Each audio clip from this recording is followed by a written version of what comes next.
요한계시록에 나타난 미국 교회에 주시는 계시의 말씀을 마무리합니다. 이렇게 마무리한다 생각하니까 갑자기 못다한 이야기들이 많이 생각이 나는 거예요.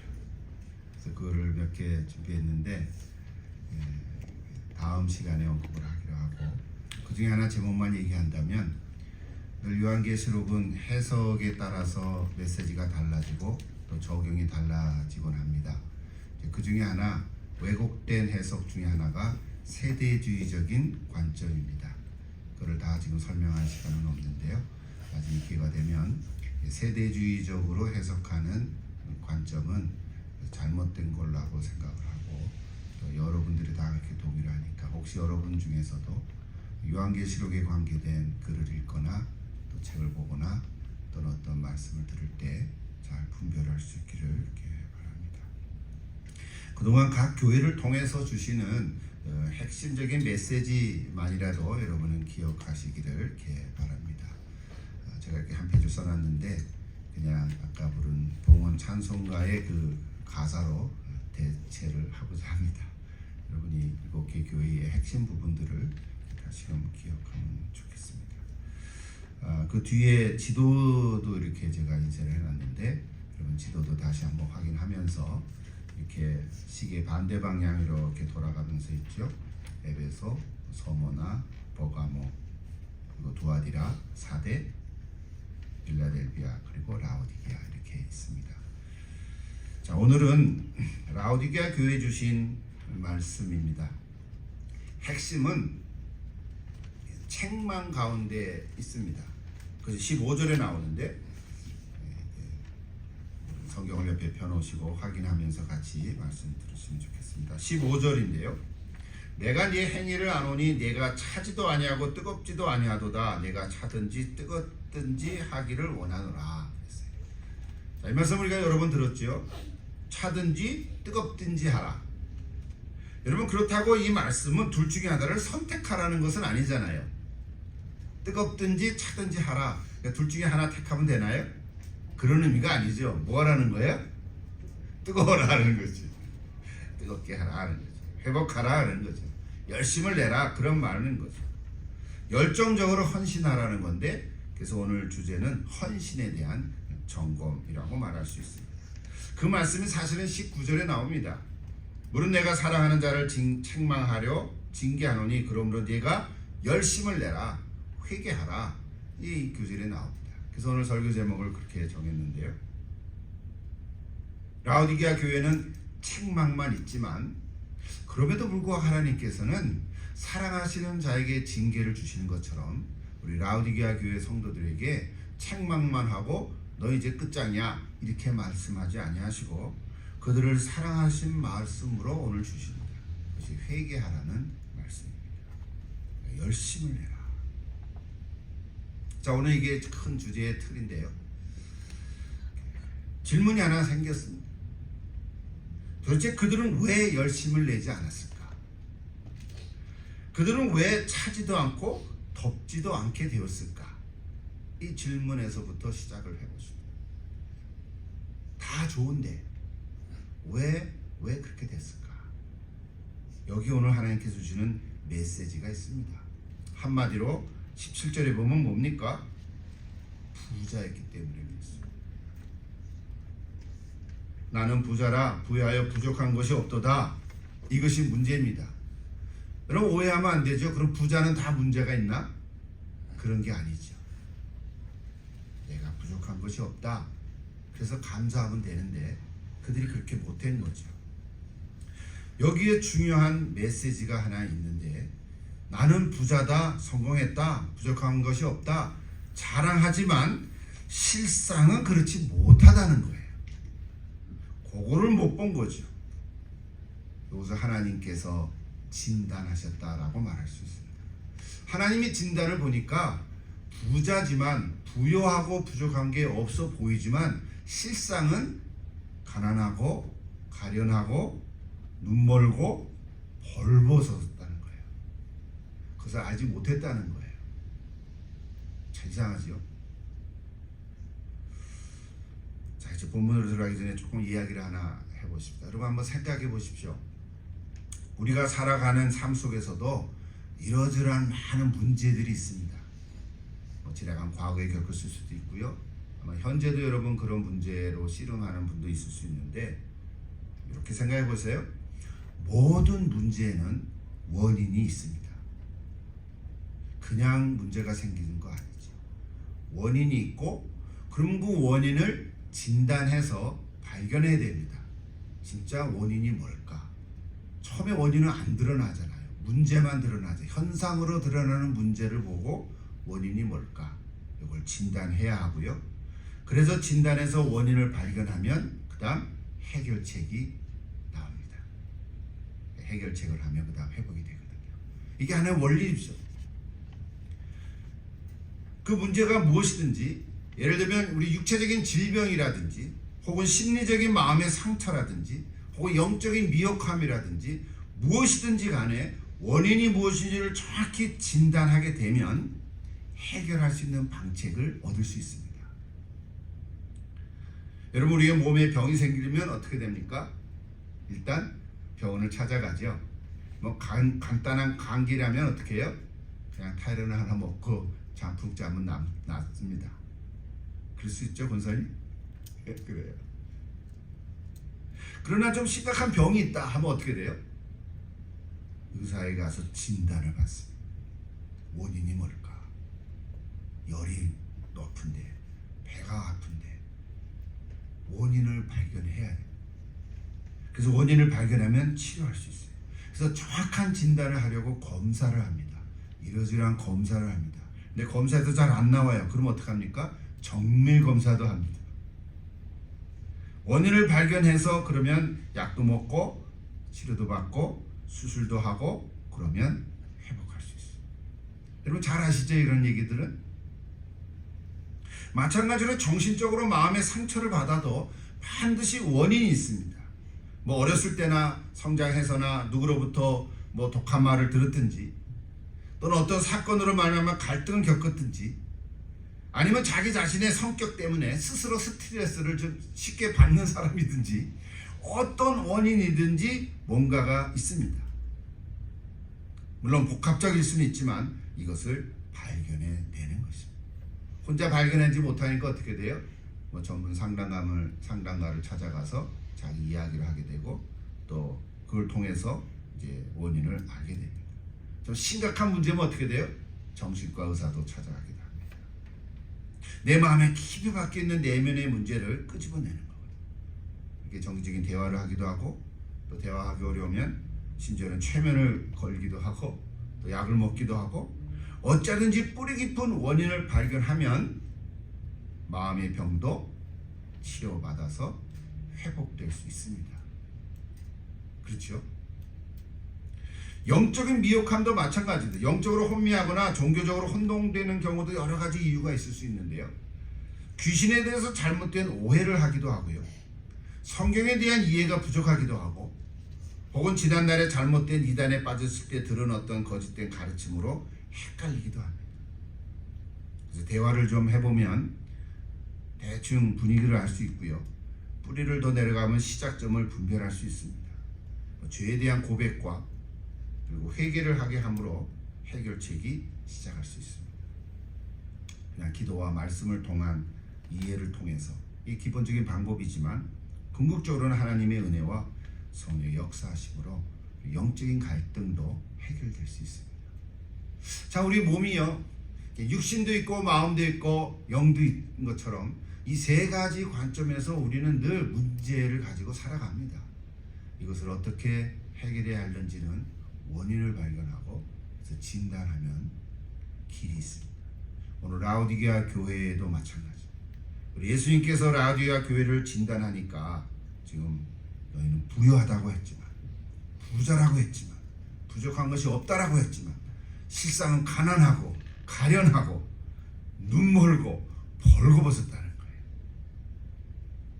이거를 몰랐다는 거거든요. 우리의 상태를 우리도 점검해 볼 필요가 있습니다. 다시 17절로 한번 돌아가 보십시오. 책망의 원인을 뭐라고 했습니까? 곤고하고 가련하고 가난하다. 즉 눈이 멀어서 벌거벗은 것을 알지 못했다는 거예요. 우리 어렸을 때 동화 읽는데 벌거벗은 임금님이라는 이야기를 잘 아시죠? 다른 사람들은 다 벌거벗은 걸 아는데 본인만 모르는 거야. 알아도 모르는 척 하는 건지도 모르지. 그럴 수도 있어요. 착각하는 거예요. 괜찮다고 하지만 주님께서 보실 때 이렇게 심각하다는 거예요. 그래서 오늘 그리스도의 관점으로 보면 다른 거예요. 외면으로 그냥 볼 때하고 예수님의 관점에서 볼 때하고는 달라지는 거예요. 그래서 오늘 14절 보면은 라오디게아 교회에 소개하는 그리스도의 모습을 이렇게 얘기합니다. 아멘이시오 충성되고 참된 증인이시오 하나님의 창조의 근본이시니가 이르시되 이렇게 얘기했거든요. 세 가지죠. 아멘이 뭔지를 잘 알죠. 긍정과 동의를 얘기합니다. 즉 그리스도의 확실함과 보증을 뜻합니다. 여러분 우리의 삶이 아무리 긍정적으로 살아간다고 하더라도 많은 사람이 긍정적으로 살아가죠. 적극적으로 살아가죠. 그러나 그리스도께서 보증해 주지 않으면 소용이 없다는 거예요. 멋있게 살아가는 것 같은데 예수님 볼 때는 넌 아무것도 아니야. 업적을 많이 남긴 것 같은데 이스라엘 역사에 보면 그 왕은 악한 왕이야. 이렇게 되는 거예요. 또 두 번째로 충성되고 참되신 증인이란 예수의 모습은 뭐예요? 그리스도의 신실하심을 보여주는 거예요. 우리가 아무리 열심히 살고 또 사랑하고 충성을 다해도 예수 그리스도의 신실함을 넘어갈 수가 없습니다. 예수님의 신실함은 최고입니다. 세 번째로 하나님의 창조의 근본이란 존재하는 모든 것의 근원을 말해주는 거죠. 여러분 사람이 아무리 똑똑하고 좀 잘나간 것 같아도 사실은 예수님 없으면 좀 안고 없는 찐빵과 같습니다. 여러분 그렇지 않습니까? 우리 그런 걸 알 수 있죠. 자, 이런 관점을 가지고 오늘 라오디게아 교회 성도들을 진단하고 계신 거예요. 그 진단의 결과는 뭐예요? 16절 보면 아주 참혹해요. 참혹해요. 내가 이렇게 미지근하니 너를 내 입에서 뱉어버리겠다. 좀 너무 좀 심각하죠? 준엄하죠. 사실은 그들이 어떤 죄를 노골적으로 지었다거나 극악한 이단을 받아들였다거나 또는 비겁하게 변절했다거나 그런 얘기가 없어요. 앞에서 찾아봤던 버가모 교회라든지 두아디라 교회라든지 사대 교회라든지 그들의 잘못한 것이 라오디게아 교회는 없어요. 근데 한 가지가 뭐예요? 밋밋했다는 거예요. 미적지근했다는 거예요. 그거를 제가 다른 책에서 보니까 밍밍하다라는 단어를 썼어요. 밍밍하다는 단어가 있네. 난 처음 본 것 같아요. 밍밍하다. 여러분 들어보셨어요? 밋밋하다, 미적지근하다 이런 말을 들었는데 밍밍함 이렇게 했어요. 와, 신선하다. 아마 맛이 밍밍하다 할 때 쓰는 것 같아. 맛있는 음식이 밍밍해. 이거는 뭐 간도 안 맞고 그렇다고 짜지도 않고 싱겁지도 않고. 그러니까 짜지도 않고 싱겁지도 않고 간이 안 맞는 거야. 이거는 먹을 수가 없어. 차라리 그냥 센 걸 먹지. 밍밍하다 그럴 때 쓰는 것 같아요. 제가 찾아보니까 너무 신선했어요. 맛없는 상태라는 거예요. 맛없는 상태. 토해내겠다는 거예요. 그래서 이게 심각한 거죠. 라오디게아 교회 성도들의 밍밍함은 어쩌면 오늘 우리 시대의 모습은 아닌가, 우리 시대 교회의 모습은 아닌가 이렇게 지금 생각을 해본 거예요. 좀 두렵기도 하죠. 여러분 그렇다고 어떤 광적인 비정상적인 교회를 두둔하고자 하는 건 아니에요. 우리 그렇게 가자 그런 얘기를 하는 거 아니에요. 찬송만 부르면 그냥 소리 내고 그냥 손 들어서 그렇게 부르라는 것도 아니고 말만 들으면 아멘 아멘 하고 말 끝날 때마다 아멘 하라는 그런 말을 얘기하는 것도 아니고 그렇다고 비겁하게도 분위기가 냉랭한 교회를 비난하고자 하는 것도 아니에요. 어떤 교파나 교단에 따라서 교회 색깔들이 다를 수는 있지만 그런 얘기를 하는 게 아니에요. 핵심은 뭐예요? 오늘 시대에 부요한 교회의 모습을 말하는 거예요. 그렇다고 모든 부요한 교회가 다 그런 건 아니죠. 일단 사람이 많이 모이고 화로운 예배당에서 마치 콘서트 같은 예배를 드리면서 나는 신앙이 좋아 이렇게 착각하는 성도가 있다면 바로 그 사람을 얘기하는 거죠. 그렇죠? 이렇게는 우리가 비판할 수 있어요. 재정도 넉넉하니까 어려움이 없어요. 그냥 펑펑 쓰고도 남아요. 그러면 부유한 교회에 출석하는 어떤 교인들은 잘못된 거만한 마음을 갖고 있을 수 있다. 속된 말로 갑질하는 그리스도인이 돼요. 그런 말 우리 안 들어봤죠 잘? 우리 집에는 그런 분이 없는 것 같아요. 여러분들 보이지 않는 그런 모습이 있을 수 있어요. 우리는 얼굴을 찡그릴 수밖에 없어요. 이런 미적지근한 밍밍함의 배후에는 신학적으로는 번영의 신학이 있다고 우리는 늘 얘기를 하곤 합니다. 정신 차려요. 물론 모든 21세기의 교회가 그렇다는 것은 아니지만, 왜냐하면 1세기의 라오디게아 교회도 그랬으니까 꼭 21세기의 현대교회가 라오디게아 교회 같다 이렇게 얘기할 수는 없는 거예요. 모든 시대의 어느 교회나 어디에서나 라오디게아 교회 같은 모습은 있을 수 있다는 거예요. 그런 모습을 갖고 있기에 오늘 이 메시지는 모든 교회에 적용할 수 있습니다. 여러분, 라오디게아라는 도시, 제가 사진을 많이 띄워놨는데 볼 수 없어서 아쉽지만 여러분 혹시 관심이 있으면 찾아보십시오. 부르기아 지역의 수도입니다. 교통의 요지고요. 상업도시였어요. 그러니까 부유했죠. 요즘 말로 하면 이 돈이 잘 돌아가는 도시였다. 현대용어로 말하면 세 가지를 얘기할 수 있는데, 금융 중심의 도시였어요. 금융. 그때 당시 금융이라는 단어를 안 썼죠, 그죠? 그러나 금융 중심, 이해가 확 오잖아요. 주변 지역의 그 협정이 라오디게아에서 맺어졌고요. 계약이 맺어졌고 주화도 그곳에서 주조되었다 그래요. 요즘 우리 하면 뉴욕의 월스트리트나 금괴 보관소가 있는, 여러분 금괴가 어디 보관되어 있는지 아세요? 미국의 켄터키주의 넉스라는 곳에 있어요. 넉스 요새예요. 거기는 미국의 보물 창고예요. 거기서 그림도 막 나와요.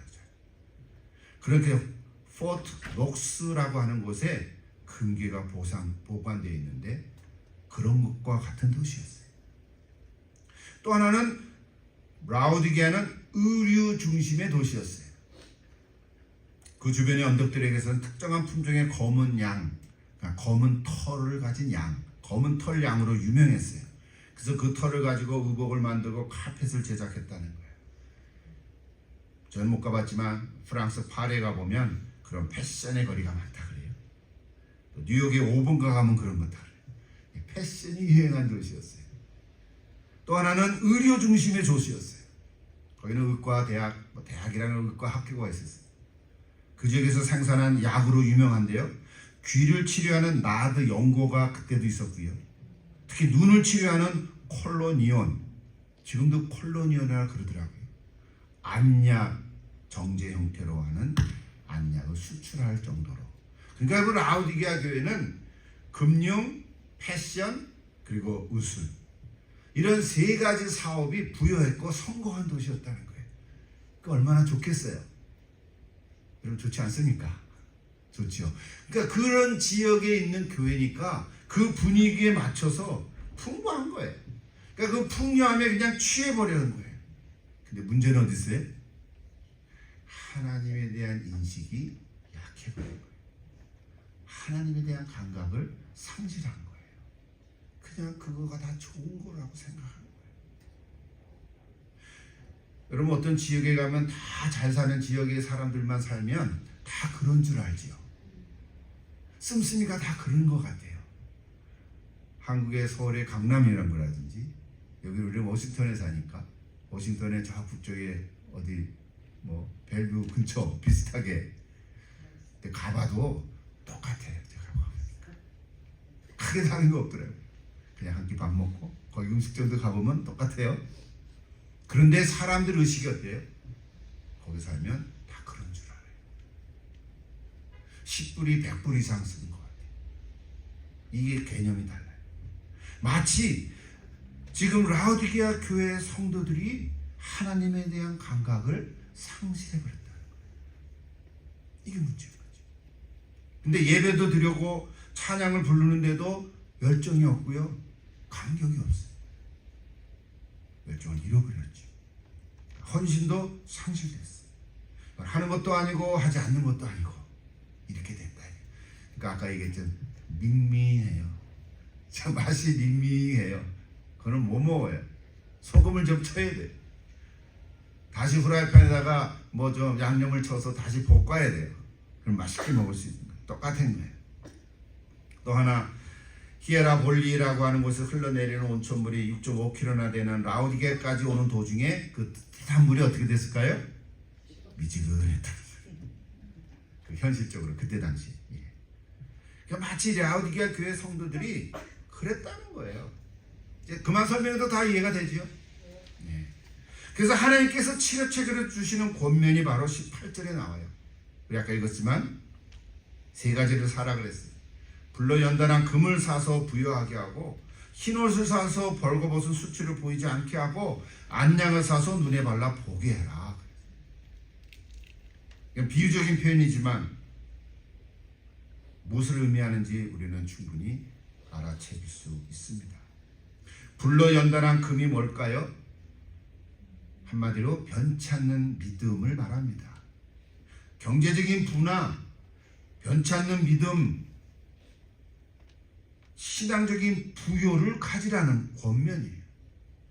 여러분, 가난하다고 믿음이 적은 것도 아니고요, 부요하다고 믿음이 많은 것도 아닙니다. 그렇죠? 부유하다고 믿음이 적을 수도 있고 가난하다고 믿음이 강할 수도 있어요. 제가 성경 한 구절 인용합니다. 찾아도 좋고 그냥 들으세요. 빌립보서 4장 12절에 빌립보서 4장 12절 오늘 암송하면 좋은 구절인데요. 나는 비천에 처할 줄도 알고 풍부에 처할 줄도 알아. 모든 일 곧 배부름과 배고픔과 풍부와 궁핍에도 처할 줄을 아는 일체의 비결을 배워노라 그랬어요. 이런 그렇습니까? 이건 사도 바울의 고백인데 오늘 저와 여러분의 고백이 되는 줄로 믿습니다. 자족하는 거죠. 자족하는. 두 번째, 흰옷이라는 무슨 뜻인가요? 이건 깨끗한 옷이겠죠? 성경적으로 하면 세마포 옷을 상징합니다. 요한계시록 19장 8절에 보면 그에게 빛나고 깨끗한 세마포 옷을 입도록 허락하였으니 이 세마포 옷은 성도들의 옳은 행실이라 그랬습니다. 여러분, 흰 옷을 입는다는 것은 그냥 깨끗함도 있지만 성도들의 옳은 행실을 상징하는 것입니다.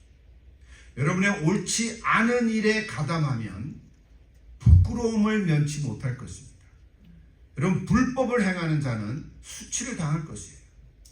겉으로는 그럴듯하고 멋있는 옷을 입고 좋은 위치를 가지고 높은 지위에 있는 것 같아도 결국은 수치를 당하게 될 거예요.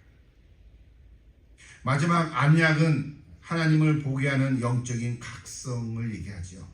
눈이 멀어 하나님을 볼 수 없는 지경에 이르렀다는 거거든요. 여러분, 요한복음 9장에 보면 예수님이 치유한 사건이 하나 나오는데 날 때부터 맹인인 사람을 눈을 뜨게 해줬죠. 9장 전체가 그 구절이 나와요. 여러분, 그거를 다 얘기할 수 없는데 마지막에 가보면요, 그 사람을 다시 예수님이 만나면서 하시는 말씀이 39절에 나오는데 내가 심판하러 온 것이 아니라 보지 못하는 자들은 보게 하고 보는 자는 오히려 맹인이 되게 한다, 이런 말씀을 주셨어요. 근데 그 말을 듣던 바리새인들이 지네들끼리 그럼 우리도 맹인인가? 내가 보고 있는데 맹인인가? 그때 맨 마지막에 예수님이 하시는 말씀이 뭐예요? 너희가 맹인이 되었더라면 죄가 없었으려니와 본다고 하니 너희 죄가 그대로 있느니라 그랬어요. 눈뜬 소경이죠. 눈이 떠진 소경은 진짜 치유된 사람인데 바리새인들은 눈뜬 소경이에요. 바리새인들의 형식적인 신앙을 책망하신 거죠. 사랑하는 성도 여러분, 오늘 우리들이 이 세 가지를 사라고 라오디게아 교회 성도들에게 그리스도께서는 해결책을 주셨습니다. 금을 사고 흰옷을 사고 안약을 사라. 여러분, 다 이렇게 되기를 축복합니다. 마지막으로 그리스도께서는 그렇게 호되게 책망하면서도 징계를 했어요. 그게 19절이라 했죠. 내가 열심을 내라 회개하라. 제가 오늘 이 말씀은 너무 긴 시간에 왔는데 제목을 이걸로 정하다 보니까 여기에 초점을 맞췄는데요. 물론 차든지 접든지 하라 이렇게도 얘기할 수 있겠고요. 여러 가지로 얘기할 수 있죠. 그러나 열심을 내라 회개하라. 이게 성경 구절로 해석이 된 건데 번역이 된 건데 그걸 여러 번 이렇게 써놓고 보면서 조금은 충분치가 않다 단어가. 열심을 내라. 열심을 내고 있지. 그렇다고 막 게으른 건 아닌데 그래도 열심을 내라. 회개하라. 회개라는 말을 알겠는데 열심을 내라. 좀 충분치가 않아요. 다른 책들을 좀 보면서 제가 종종 인용하는 메시지 성경을 보니까 유진 피터슨이 이렇게 의역을 했어요. 한번 따라해 보십시오. 일어나라. 일어나라. 뒤로 돌아서라. 뒤로 돌아서라. 하나님을 향해 뛰어가라. 하나님을 향해 뛰어가라. 아멘. 조금 좀 살아있는 말 같지 않으세요? 열심을 내라. 그래서 알았습니다. 이제 이 정도인데 일어나라. 뒤로 돌아서라. 그리고 하나님을 향해 뛰어가라. 그러니까 그동안 어떻게 했다는 거예요?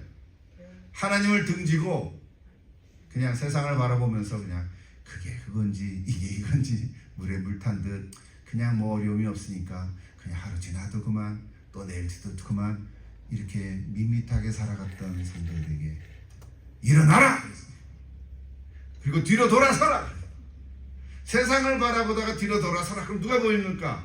하나님 보이실 거 아니에요. 그러니까 하나님을 향해 뛰어가라! 그럼 나 이렇게 되기를 축복합니다. 우리가 다 이렇게 한번 해보십시다. 이게 열심을 내라 하는 말의 의미예요. 그러면서 곧바로 주시는 말씀이 바로 3장 20절. 이건 여러분 잘 아시죠? 다 같이 한번 큰 소리를 읽어보십시다. 요한계시록 3장 20절. 볼지어다 내가 문 밖에 서서 두드리노니 누구든지 내 음성을 듣고 문을 열면 내가 그에게로 들어가 그와 더불어 먹고 그는 나와 더불어 먹으리라. 아멘. 약속의 말씀. 제가 이 구절로 그린 그림을 제가 띄워놨는데 여러분에게 못 보여줘서 아쉽습니다. 여러분 그 그림 다 아시죠? 문을 두드리고 계시는 예수님의 모습. 아마 그 그림 다 아마 어느 정도 한 번씩은 봤을 거예요. 근데 놀라운 거는 우리가 봤던 그림들은 진짜 그 윌리엄 헌트라는 화가가 그린 그림이 아니라는 거예요. 아쉬워요. 다음 주에 내가 보여드릴게요. 근데 그 그림의 제목은 세상의 빛 이렇게 되어 있어요. The Light of the World. 세상의 빛인데 실제로 윌리엄 헌트는 영국의 화가인데 1851년에서 3년 동안 2년 가운데 그 그림을 그렸는데 우리가 보고 있는 그 환한 빛의 그림이 아니에요. 예수님의 머리에는 가시멜 요한을 쓰시고 분위기는 침침하고 막 이렇게 분위기가 이렇게 막 환한 것이 아니고 그런데 예수님께서 등불을 곧 불이 환하게 비치는 등불을 들고 문을 두드리고 있는 모습이 진짜 윌리엄 헌트가 그린 그림입니다. 근데 그 그림을 보면 좀 우울해져요. 그래서 아마 누군가는 몰라요. 누군가가 그 그림을 각색해서 멋있게 환하게 그린 것 같아요. 어쩌면 그 그림이 진짜죠. 근데 거기 일화가 하나 있어요. 그 윌리엄 헌트가 자기 그림을 그려놓고 자기 아는 사람 친구들한테 야, 이 그림은 어떠냐 하고 이렇게 알려보고 평가를 받으려니까 좋네, 좋다. 그러다가 어떤 한 친구가 자세히 보더니 근데 저 그림에는 밖에 문고리가 없네. 문이 있으면 문고리가 있을 텐데 문고리가 없어. 그랬더니 이 헌트가 하는 말이 원래 문고리가 없어. 저 문은 안에서만 열게 돼 있는 거야. 이렇게 답을 한 거예요. 그 윌리엄 헌트가 요한계시록 3장 20절을 배경으로 그림을 그렸는데 겉으로 보이는 그 문에는 예수님 두드리기만 하지만 문고리가 없어요. 그 문고리는 안에 있어서 안에서만 열어야 된다는 거예요. 안에서 열어야 열리는 문이라는 거예요. 굉장히 중요한 상징적인 메시지가 있는 거죠. 지금도 우리 예수님은 우리의 마음을 두드리고 계십니다. 그런데 사람들의 마음을 두드리지만 안 여는 거예요. 오히려 문을 꽉 더 잠가버리는 거예요. 그 문을 열면 큰일 날 걸 줄 알고 문을 열면 예수님을 이상하게 믿어야만 되는 것처럼 착각하고 오해하고 나는 저런 광신자처럼 안 믿을 거야. 점잖게 믿을 거야 하는 사람들의 마음속에는 자기 스스로 문을 열어야 되는데 문을 안 연다는 것이 아주 좋은 메시지인 거예요. 여러분, 내가 문을 열어야 됩니다. 지금도 우리의 마음 문을 두드리고 계시는 예수님의 노크소리에 우리는 응답해야 합니다. 어쩌면 우리는 다 응답한 사람들이니까 괜찮아요. 그래서 어떤 상급이 있어요? 예수님이 내 안에 들어오시고 나도 예수님 안에 있고 요한복음 말씀처럼 내가 예수님 안에 예수님이 내 안에 그래서 나는 너와 더불어 꼴을 먹으리라. 말씀을 나누며 은혜스러운 그런 신앙생활을 하고 있으니 얼마나 감사합니까? 근데 혹시 주변에 아직도 예수님을 마음에 영접하지 못한 사람이 있으면 이 요한계시록 3장 20절 혹은 그 그림을 우리는 그 사람에게 보여주면서 너가 문을 열어야 하느니라. 그래야 이기는 자가 된다고 말씀해 주죠. 오늘 라우디게아 교회 전체를 통해서 마지막으로 주시는 예수님의 말씀이 있습니다. 21절이죠. 이거 읽고 마칠까요? 이기는 그에게는 내가 내 보좌에 함께 앉게 하여 주기를 내가 이기고 아버지 보좌에 함께 앉은 것과 같이 하리라 그랬어요. 무슨 말입니까? 이기는 자는 즉 회개하고 문을 여는 자에게는 예수님이 앉으신 그 보좌에 너도 앉게 해주겠다는 거예요. 놀랍지 않습니까? 어디 함부로 예수님 자리에 같이 앉으시다. 와, 이 세상에도 상석에는 아무나 못 앉는 건데 근데 거기 앉게 해주신다는 거예요. 뭐 문을 열면 얼마나 놀라웁니까? 유진 피터슨은 이 이기는 자를 승리한 자라고 번역을 했어요. 이긴다, 승리다 같은 뜻이죠. 근데 승리한 자가 더 좋은 표현인 것 같아요. 승리한 사람들은 상석에 내 옆자리에 앉게 될 것이다. 왜냐하면 나도 승리했으므로 예수님도 승리하셨기 때문에 하나님 아버지의 보좌에 내가 앉아있던 것처럼 너희들도 내 자리에 내 보좌에 앉게 해주겠다. 할렐루야. 저 여러분 다 예수님의 보좌에 함께 앉게 된 사람인 줄로 믿습니다. 예. 여러분 승리하십시오. 여러분 믿음에서 승리하십시오. 여러분 삶에서 승리하십시오. 힘들고 어려운 점이 있더라도 오늘 라우디게아 교회 성도들에게 주시는 이 메시지, 여러분 승리하십시오. 여러분의 삶에서 승리해 가십시오. 평일 가운데서 승리해 가십시오. 삶의 현장 가운데서 승리하십시오.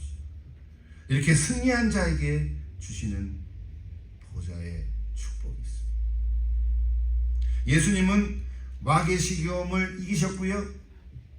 마귀의 유혹을 받아서 십자가를 지지 않도록 끝까지 붙드는 그 유혹을 이기시고 십자가를 지시면서 돌아가셨어요.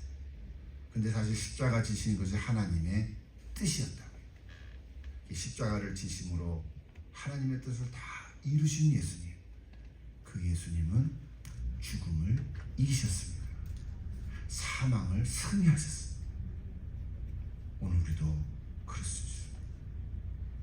여러분 마귀를 대적하십시오. 마귀는 사탄입니다. 마귀는 단수입니다. 이따 부를 찬송가에 보면 마귀들 그랬는데 저 마귀 이렇게 부르는 게 좋아요. 들은 귀신들입니다. 마귀는 사탄이지만 그의 졸개들은 귀신들이고 오늘 우리에게는 악한 영들이에요. 그래서 여러분 마귀를 대적하십시오. 그리고 귀신들을 쫓아내십시오. 악한 영을 물리치십시오. 야고보서 4장 7절에 보면 마귀를 대적하라 그리하면 피하리라 그랬어요. 야고보서 4장 8절에 보면 하나님을 가까이 하라 그리하면 너희를 가까이 하시리라 그랬습니다. 여러분 마귀를 대적하십시오. 대적할 수 있습니다. 예수님의 이름으로 귀신을 물리치십시오. 악한 영을 대적하십시오. 그리하면 하나님께서 승리하게 해 주실 것입니다. 이번 한 주간 또는 지난 7주 동안 요한계시록에 나타난 7교회를 하나하나 생각해 보면서 오늘까지 왔는데요. 여러분 나중에 또 요한계시록 2장과 3장을 읽으면서 중요한 메시지를 마음속에 다시금 생각하시고 어쨌든 한 생에 또는 한 주간 다 승리하는 그런 삶을 살아갈 수 있기를 축복합니다. 기도하십시다.